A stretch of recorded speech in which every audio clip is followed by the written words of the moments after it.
Dear students, हम इस video के दौरान देख रहे हैं सेट वन इंग्लिश इलेक्टिव। काफ़ी कमेंट आ रहे थे कि सर इंग्लिश इलेक्टिव करा दीजिए, तो इसके सेट्स कंप्लीट कराए जा रहे हैं। तो सेट वन देख रहे हैं। इससे पहले सेट जो है सारे सब्जेक्ट के कराए गए हैं। इंग्लिश कोर देख सकते हैं, हिंदी इलेक्टिव देख सकते हैं, हिंदी कोर देख सकते हैं, सभी के सेट्स करा दिए गए हैं।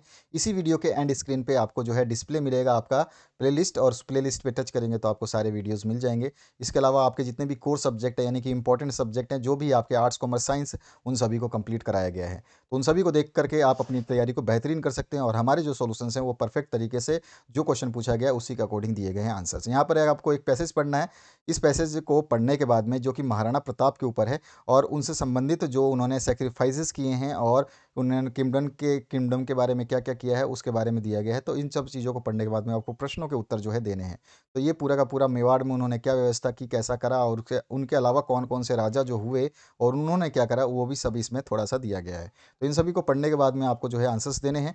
तो यहाँ पर जो है पहला क्वेश्चन पूछा जा रहा है, उसकी बात करते हैं। How did Maharana Pratap turn into a immoral personality? तो यहाँ पे आपको बताना है कि वो कैसे टर्न हुए इमोरल पर्सनैलिटी में। तो Maharana Pratap turn into a immoral personality because he added a lot of grandeur to Mewar of his valour sacrifice and patriotism. उन्होंने अपने जीवन काल में अपने जो सत्ता के दौरान वहाँ पे बहुत सारे सेक्रीफाइस किए, संघर्ष किया। ठीक है, तो इस तरह से उन्होंने वो जो है क्या है यहाँ पे, Maharana Pratap turn into a immoral personality. ठीक है, अब दूसरा जो क्वेश्चन है इसमें पूछा गया है, what were the difficulties in the way of Mewar? Mewar के रास्ते में क्या डिफ़िकल्टीज थी? तो वहाँ पर तो the difficulties in the way of Mewar were it's small area. उसकी छोटी जो क्षेत्र था, एरिया था, वो था, और स्मॉल पॉपुलेशन यानी कि जनसंख्या भी वहाँ पे कम थी। Who was the earliest king of Mewar? Mewar का अर्लीस्ट किंग कौन था? बप्पा रावल था। ठीक है, इसके बाद में आपका what was Rana Kumbha's contribution to the glory of Mewar? Mewar को मतलब एक चमक प्रदान करने में, एक अच्छा उसकी छवि स्थापित करने में जो है कुंभा का क्या कंट्रीब्यूशन था, क्या योगदान था, वो बताना। तो Rana Kumbha give new stature to the kingdom through the victories and development work. उन्होंने कई जीत और कई सुधार किए जिससे उन्होंने उस किंगडम को जो है वो एक अच्छा वो दिया। और literate literature and art also progress during his time. उस समय, उनके समय में कला को बहुत, साहित्य और कला को बहुत ही ज़्यादा प्रोत्साहन मिला, उन्होंने सुधारा उसको। He himself was inclines toward writing and his work are read even today. और वो इतने मतलब वो खुद कुछ लिखने या कुछ बताने के, या फिर उन्होंने जो भी चीज़ लिखी उसके प्रति उनकी श्रद्धा थी, और उनका जो है आज भी जो योगदान है वो हम पढ़ते हैं। ठीक है, तो इस तरह से आप लिख सकते हैं। इसके बाद में आपका जो है यहाँ पर एक पोइट्री सेक्शन दिया गया। इस पोइट्री को पढ़ने के बाद में आपको दिए गए प्रश्नों के जो है उत्तर देना है। पहला है, how is the earth dry to the centre? तो in the absence of rain during the winter autumn and summer season the earth go dry to the centre. ठीक है, उसके बाद जो दूसरा क्वेश्चन इसमें पूछा गया है, what will happen when spring comes? तो when the spring comes the sweet winds blow, earth which had been dry to the centre shall be filled with the life and dew. उसके बाद जो next है आपका, what does the poet want to say in his poem, in this poem? So in this poem the poet has glorified the spring season and he want to suggest that the spring season bring beauty and life to the earth. ठीक है, तो इसमें spring season के बारे में क्या बताया poet ने, ये आपको बताना था। तो इस तरह से ये क्वेश्चंस हो गए। आगे बढ़ते हैं सेक्शन बी में। यहाँ पर जो है राइट एन ऐसे ऑन ग्रेट नेशनल लीडर के ऊपर जो है आपको जो है एक छोटा सा जो है ऐसे लिखना है। तो देखिए यहाँ पर जब भी आप एक ग्रेट लीडर के बारे में सोचते हैं तो सबसे पहला जो आपके नाम जहन में आता होगा उसका महात्मा गांधी का ही नाम आता है। तो उनका जो है यहाँ पर हमने बताया है उनके बारे में कि महात्मा गांधी मतलब कितने मतलब वो हैं आधुनिक दुनिया में कितने महानतम लोगों में माने जाते हैं। और उसके अलावा वे खुद जो है अपने आप को महान नहीं मानते थे, लेकिन लोगों के द्वारा उनको महान बनाया गया। उनका ये बड़प्पन था। और आज भी जो उनको कभी कभी जो ये उपाधि मिली है तो वो केवल उनकी आत्मा के महान होने की वजह से मिली है। तो इस तरह से हमने ये चीज़ लिखी है। इसमें उनका जन्म कैसे हुआ, कहाँ हुआ, मतलब ये चीज़ हमें बतानी होती है। जब भी हम लीडर के बताते हैं तो उसकी बायोग्राफी ज़रूर बताएंगे। तो यहाँ पर हमने जो है उसको भी लिखा है। उसके अलावा आप उसकी प्रारंभिक शिक्षा और जीवन में क्या किया उन्होंने, वो भी आप यहाँ पे बता देंगे। और उसके बाद में उनका राजनीतिक जीवन में क्या किरदार था, उनका पॉलिटिकल करियर कैसा था, ये भी आप बता करके फिर इसका जो है कंक्लूजन यानी कि निष्कर्ष निकाल करके ख़त्म कर देंगे। तो इस तरह से आपको जो है ये बताना था। अब इसके दूसरे पार्ट की बात करते हैं। जब हम चाइल्ड लेबर की बात करते हैं तो हमारे जहन में ऑटोमेटिकली ये चीज़ आ जाती है कि चाइल्ड लेबर के बारे में क्या होता है। तो आपको अच्छे तरह से पता है कि चाइल्ड लेबर क्या होता है। चाइल्ड लेबर में क्या होता है, देखिए, child labour is the use of children in producing goods and services. यानी कि बाल श्रम वस्तु और सेवाओं के उत्पादन में बच्चों के उपयोग को बोला जाता है। सीधा सा बात है, बाल श्रम क्या होता है कि उत्पादन और सेवाओं में जब हम बच्चों का उपयोग करते हैं तो उसे ही हम बाल श्रम कहते हैं, ठीक है। और वो जो है उनका उपयोग क्यों करते हैं लोग, तो उनको कम से कम सैलरी देनी पड़ती है, ज़्यादा से ज़्यादा वो काफ़ी घंटों तक काम करा सकते हैं, इवन 8 की जगह 9-10 घंटे तक काम करा सकते हैं। और उन पे जो है वो ज़बरदस्ती करके किसी भी तरह का काम करा सकते हैं। तो ये बाल श्रम चाइल्ड लेबर के अंतर्गत आता है। और इसमें जो है आप पूरी स्थिति का वर्णन आप इस तरह से करेंगे जो हमने यहाँ पे बताया, आपको समझाया है। और यहाँ पे पैसेज में जो चीज़ लिखी है मैंने आपको वही चीज़ बताई है। बाल श्रम में जो है उनके पेरेंट्स भी उनका साथ देते हैं, क्योंकि पेरेंट्स की स्थिति खराब होती है। वो लोग भी चाहते हैं कि किसी न किसी तरह से उनके पास में इनकम आए। और जो है इस तरह से जो है आप इन कल कारखानों में जो है ये लोग काम करते हैं और पैसे कमाते हैं। तो इस तरह से आपको ये चीज़ें लिखनी है बाल श्रम के बारे में, और इसके बारे में थोड़ा सा जो है आपको एग्जामिनर को बता देना है। बहुत इंपॉर्टेंट रहेगा ये चीज़, इसको आपको ध्यान रखना है। इसके बाद में आपका जो नेक्स्ट है, यहाँ पे ये multi storage building caught fire due to short circuit, right, एक रिपोर्ट करना है हिंदू को, और पब्लिकेशन करना है। आप दीपा या दीपक मान सकते हैं अपनों को। तो यहाँ पे हमने गुरुडा प्लाजा इन फ्लेम्स, तो हमने नाम दे दिया उस जगह का कि गुरुडा प्लाजा इन प्लाजा, जो आप जानते हैं ना मॉल वगैरह होते हैं, तो बाई दीपक ये है।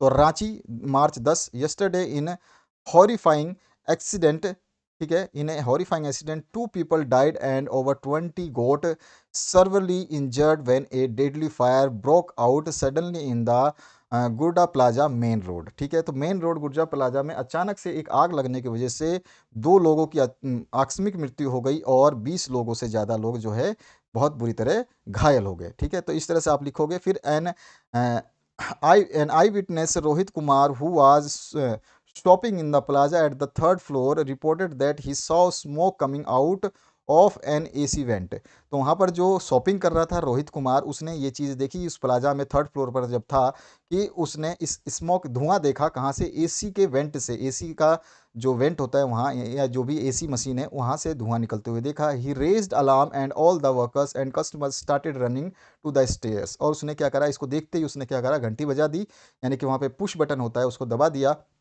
और वर्कर्स जो है और कस्टमर्स जो है वो सीढ़ियों से उतरकर, मतलब सीढ़ियों की तरफ भागने लगे। But the fire was so fast and serves with in a few minutes the 7 story building was smoking heavily. मतलब फायर इतनी तेजी थी कि 7 मंजिला बहुइमारत जो बिल्डिंग है वो बहुत ज़्यादा, मतलब उसमें आग जो है वो हो गया, फैल गया। Before the fire brigade team could arrive at the spot much damage was done.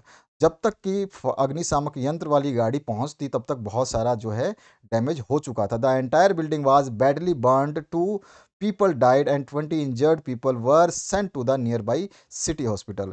तो पूरी बिल्डिंग जो थी वो पूरी तरह से जल गई थी, उसमें जो है 2 पीपल्स मर गए, डाइड हो गए, और 20 जो इंजर्ड पीपल्स थे वो नियर के सिटी हॉस्पिटल में भेज दिए गए। द कमिश्नर ऑफ पुलिस, जो police commissioner S N Thakur, जो भी आप नाम लिखना चाहें, taking to our news correspondence said that it's appear to be a case of short circuit. उनका कहना है कि ये लगता है कि एक शॉर्ट सर्किट की वजह से हुआ है, and further investigation will be done. यहाँ पे थोड़ा सा ध्यान रखना कि फर्दर इन्वेस्टिगेशन जो है, ये दोनों एक साथ आ गए हैं तो मैं इसको अलग थोड़ा सा कर देता हूँ। तो यहाँ पे आप लिख दोगे further investigation will be done. तो उनका कहना है कि आगे की जो कार्रवाई है उसको जल्द ही पूरा किया जाएगा, कि क्या रीज़न रहा होगा। तो इस तरह से आप जो है एक रिपोर्ट राइटिंग करते हैं, उसमें ज़्यादा नहीं लिखना होता, उसमें केवल आपको कैसे लगा होगा, एक संभावना बतानी है, कितने लोग मरे या क्षतिग्रस्त वो बताना है, उस चीज़ को कितनी नुकसान हुई है, फायर ब्रिगेड आया तो क्या उसने, मतलब वो नहीं पहुंच पाया क्योंकि फायर ब्रिगेड आएगा फिर वो बहुत लंबा हो जाएगा, इतना लंबा नहीं करना होता है। अब इसके बाद सेक्शन सी में आते हैं। सेक्शन सी में जो हमारा क्वेश्चन है वहाँ से स्टार्ट करेंगे। What made Tao Ying decide whether to buy a ticket or not when she rode a bus alone? जब वो अकेली बस में ताऊ एंग चढ़ी तो उसने ये क्या, उसका मतलब उसने क्या डिसाइड किया कि उसको टिकट खरीदना चाहिए या नहीं खरीदना चाहिए। तो यहाँ पे देखिए, when Tao Ying rode on the bus alone she doesn't does not bother to buy a ticket as she thinks that her paying or not doesn't change the route of the bus। जब ताओइंग बस में चढ़ी या सवार हुई तो वह ticket खरीदने के लिए उसने नहीं सोचा, जहमत उसने नहीं उठाई, और वह सोचती है कि मेरे टिकट खरीदने या ना खरीदने से जो है बस के रूट में परिवर्तन नहीं होगा। When the bus conductor looked like the efficient type, she would buy a ticket as soon as she gets into the bus।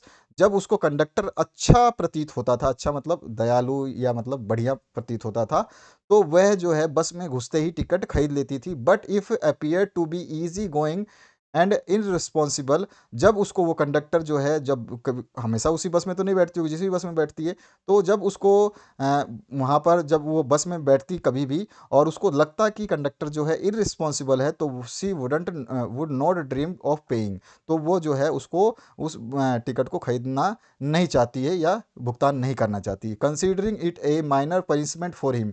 और इस तरह से वो सोचती है कि अगर मैं टिकट नहीं खरीदूंगी तो इसको कंडक्टर के लिए एक पनिशमेंट होगा and a little saving for her self, और मेरे लिए एक छोटी सी बचत होगी। तो इस तरह से जो है यहाँ पर आप इसका आंसर लिख देंगे। आगे बढ़ते हैं इसके नेक्स्ट क्वेश्चन की तरफ।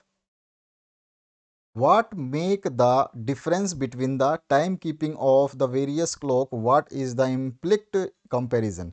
तो इसमें पूछ रहा है कि विभिन्न घड़ियों की टाइम कीपिंग में क्या अंतर है और इनकी तुलना इम्प्लिक्ट यानी कि होता है आपका अंतर्निहित, यानी कि अंतर्निहित कंपैरिजन क्या है। तो the difference between the time keeping of various clock is that they beat their gongs round and the clock at different time intervals with the different frequencies। यानी कि विभिन्न घड़ियों की जो टाइम कीपिंग के बीच में अंतर हम यह कह सकते हैं कि ये अलग अलग समय अंतराल और अलग अलग आवर्तियों के बीच 24 घंटे जो है ये बजते रहते हैं। ठीक है, the poet uses a metaphor implicit comparison. यहाँ पर कवि जो है एक अंतर्निहित तुलना का उपयोग करता है जिसका अर्थ यानी कि विच मीन्स कंपैरिजन इनडायरेक्टली, यानी कि अप्रत्यक्ष रूप से जो है कंपैरिजन करना, यानी कि अप्रत्यक्ष रूप से तुलना करता है। The frequency at which the gong beats round the clock shows the different conditions of diversity. यानी कि इसमें बताता है कि जो घड़ियां जिस आवर्ती में 24 घंटे चलती हैं या बीट्स करती हैं, वह अलग अलग जो है आपके शहरों के अलग अलग स्थितियों के समय को दर्शाता है। ठीक है, तो इस तरह से इसका आंसर हो जाएगा।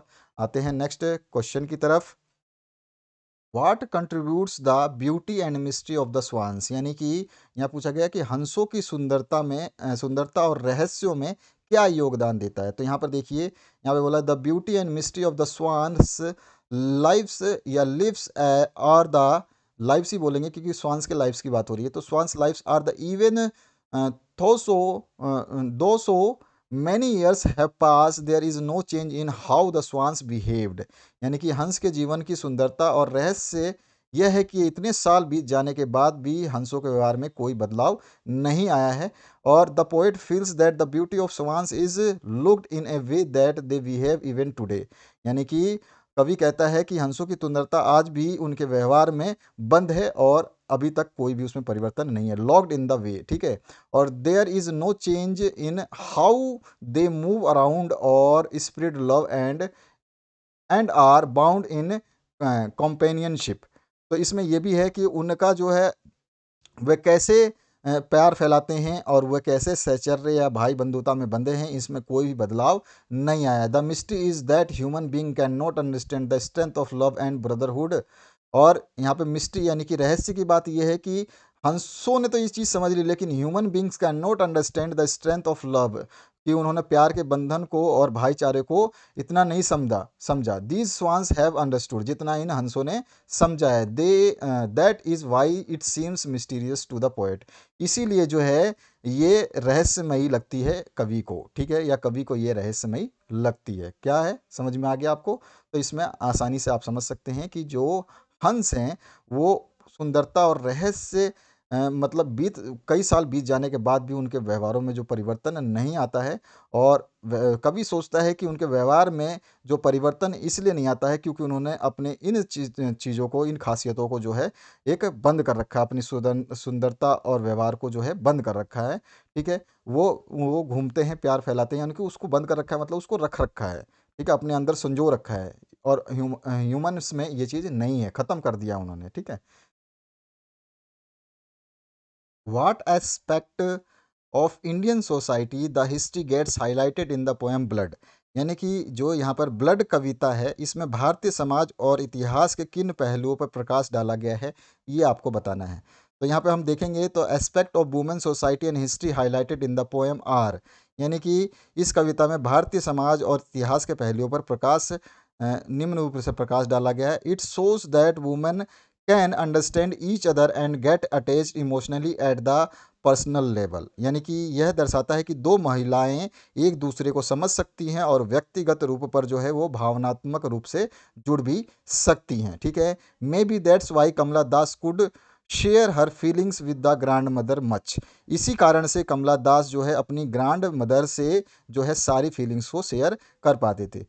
और the great grandmother of Kamala Das had a very royal and cheerful life before the death of his better half, वो जो उसकी परदादी थी कमला दास की, वो बढ़िया रॉयल और चेयरफुल, खुशी वाला जीवन व्यतीत करती थी जब तक उसके साथी जो है जिंदा थे। ठीक है, बिफोर द डेथ। ठीक है, और still after that sudden loneliness took all her happiness, और उनकी मृत्यु के बाद में सब कुछ जो है उसका जो है हैप्पीनेस और जो है उसका अकेलापन जो है देखने को मिलता है, यानी कि वो कन्वर्ट हो जाता है हर बेटर लाइफ इनटू ए पैथेटिक वन, यानी कि जब उसकी कमला दास की परदादी अपनी जो उसकी मृत्यु के बाद में ना जो शाही और ज़िंदगी जो जी रही थी, या फिर हंसमुख ज़िंदगी जो जी रही थी, वो उसके बाद में अचानक ही और अकेलेपन को महसूस करती है, उसकी सारी खुशियाँ जो हैप्पीनेस है वो छिन जाती हैं। ठीक है, उसके बेहतर जीवन जो है, जो उसका बेटर लाइफ जो है वो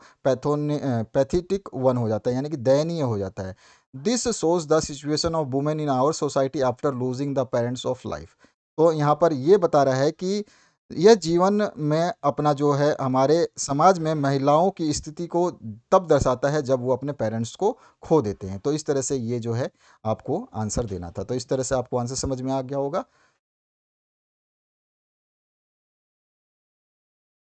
what do you understand by pleasures of summer, तो यहाँ पे बोला ग्रीष्म काल के जो सल्ट्रीज बोल सकते हो या फिर स्रोत बोल सकते हो, इससे क्या समझते हैं। ठीक है, तो यहाँ पर देखिए जो है यहाँ पे क्या पूछा गया है, तो psalteries is an ancient music instrument played by plucking strings, यानी कि सल्ट्री तार को जो है पल्किंग करने से यानी कि खींचतान से बजाया जाने वाला एक प्राचीन यंत्र है। The poet uses the smile of poultries of summer to describe the natural sound that the poet hear on a spring summer day, यहाँ पर कवि जो है ग्रीष्म काल के स्रोतों या फिर सल्ट्री की जो डिस्क्राइब करता है, यानी कि सल्ट्री की प्राकृतिक ध्वनियों का वर्णन करते हुए कहता है कि ये ऐसा सुनाई देता है जैसे कि धूप के दिन में ये सनी डे में जो है वो सुनता है।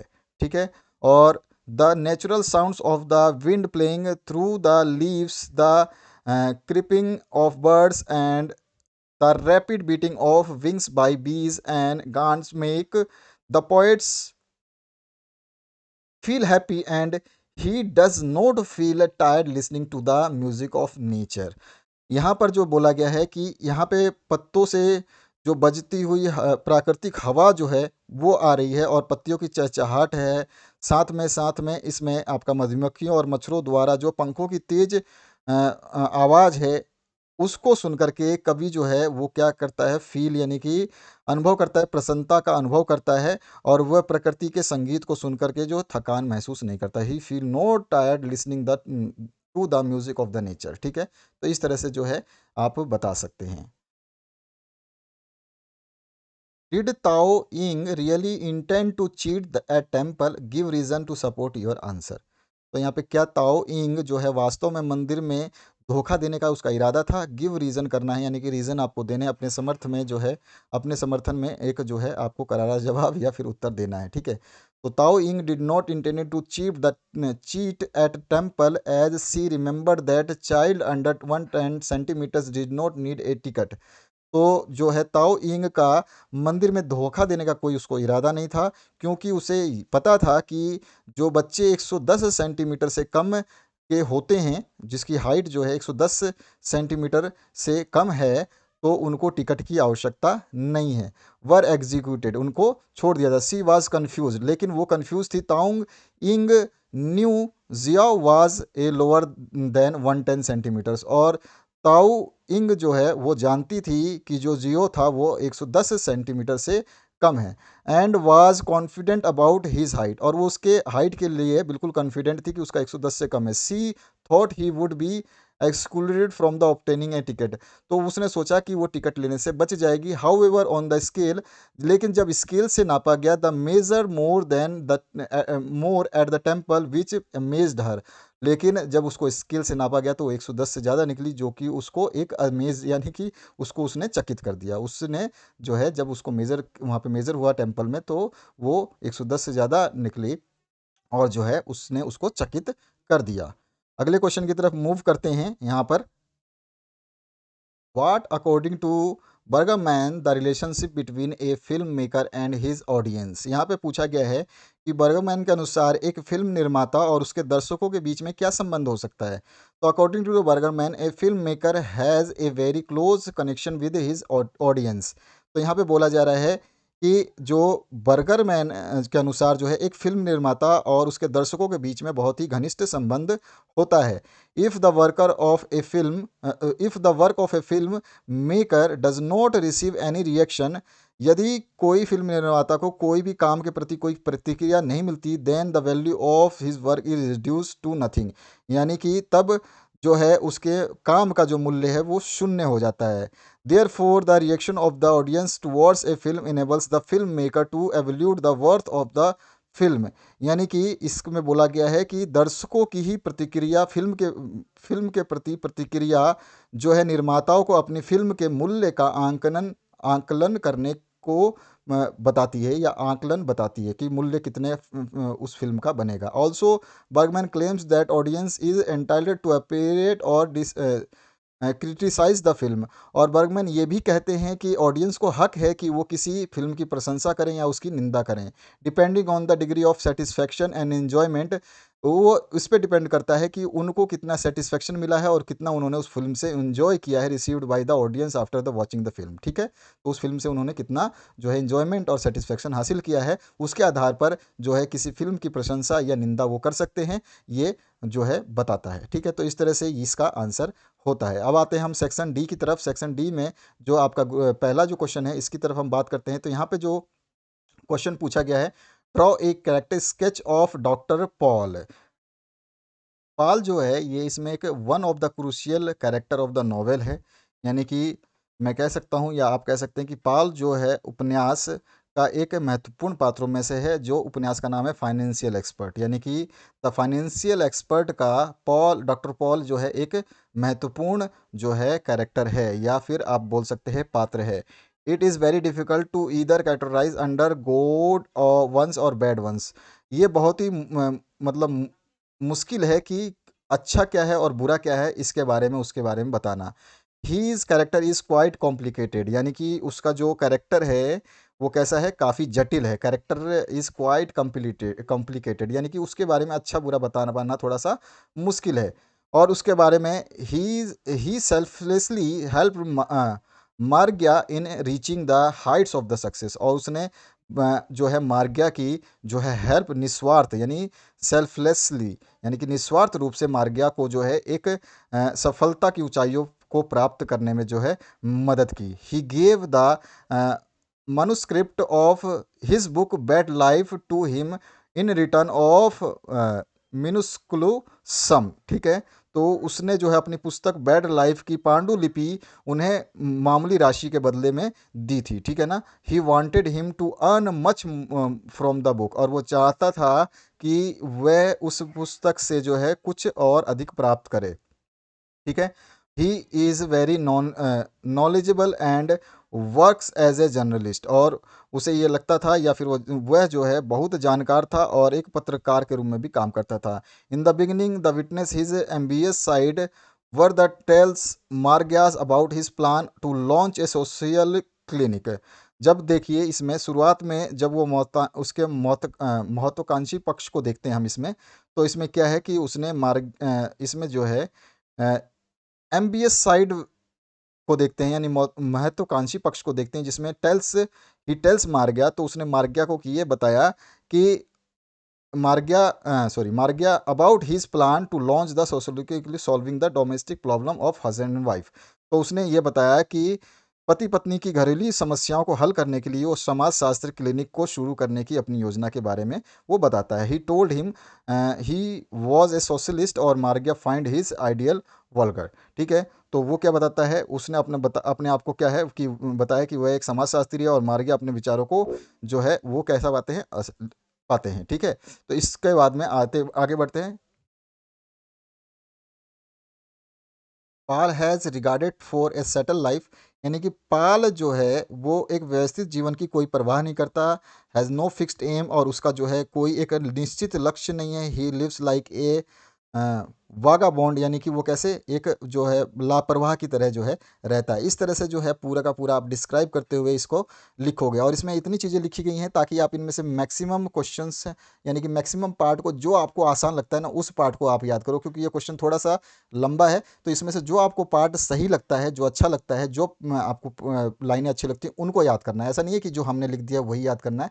इसमें से वो लाइनें आपको अच्छे तरीके से याद करनी है जो इसमें बताई गई हैं, और उन क्वेश्चन को अच्छे तरीके से आपको याद कर लेना है। ठीक है, क्योंकि इसमें लैंग्वेज भी थोड़ा सा आपको डिफ़िकल्ट हल्की सी लगी, क्योंकि आपके चैप्टर में नाम ही ऐसे ऐसे यूज़ किए गए हैं जो आपको अल्टीमेटली जो है डिफ़िकल्ट लगते हैं। ठीक है, आगे जो हमारा क्वेश्चन है, why did Balu Ram run away to Madras. तो बालू राम मद्रास जो है क्यों भाग गया, ये आपको बताना है। इसमें financial management consumes his time and energy and Margayya's neglected his wife and child. Balu converts into a spoiled child and was run to away to Madras. ये बदमाशी करके भाग जाता है, क्यों? क्योंकि he causes a great loss to money of his father during running his money lending business. वो money lending का बिजनेस जो उसके फादर करते हैं उसमें बहुत ज़्यादा एक जो है लॉस क्रिएट कर देता है। और Balu drinks and wastage money in lavishly in the restaurants, और वो जो है शराब पीता है और वेस्ट करता है मनी को रेस्टोरेंट्स में। और when the boy performs badly, और वो जब बुरी तरह से प्रभावित करता है, ठीक है, अपने पेरेंट्स को, तो father shouted wildly on him, उसका पिता जो है उसके ऊपर बहुत चिल्लाता है। And the boy runs away to to freedom in Madras, और वो आज़ादी के लिए, यानी कि इन सभी चीज़ों से छुटकारा पाने के लिए जो है मद्रास भाग जाता है। तो यही चीज़ हमें इसमें क्वेश्चन में बतानी थी। तो ये हमारा क्वेश्चन हुआ। तो आशा करता हूँ इस वीडियो से आप लोगों को हेल्प मिला होगा। इस वीडियो को देखने के लिए आपका बहुत बहुत धन्यवाद। इसमें एक आपका जो पार्ट बचा हुआ है इसको हमने थोड़ा सा 1 मिनट मिस्टेक हो गई है यहाँ पर जो है, Y does R K Narayan choose the a tiger as hero और describe Raja's days as king of the jungle. तो जैसा कि मेंशन है, ग्रुप आपको बी या ए करना था तो हमने ए बता दिया। आप चाहो तो बी को भी कर सकते हो। आप यहाँ पे मेंशन किया गया है कि आंसर आइदर ग्रुप ए और ग्रुप बी। ठीक है, तो हमने ग्रुप ए का आंसर दिया है। आप चाहो तो ग्रुप बी के भी आंसर लिख सकते हो। अगर आपको ग्रुप बी के भी आंसर चाहिए तो कमेंट सेक्शन में कमेंट कर देना। साथ ही साथ जो प्लेलिस्ट डिस्प्ले हो रही है इनको जरूर देखिए, इसमें सारे के सारे आंसर्स अवेलेबल हैं। आशा करता हूँ इस वीडियो से आप लोगों को हेल्प मिलेगी। वीडियो देखने के लिए बहुत बहुत धन्यवाद। Thank you very much. Share करना, लाइक करना, सब्सक्राइब करना बिल्कुल ना भूलें।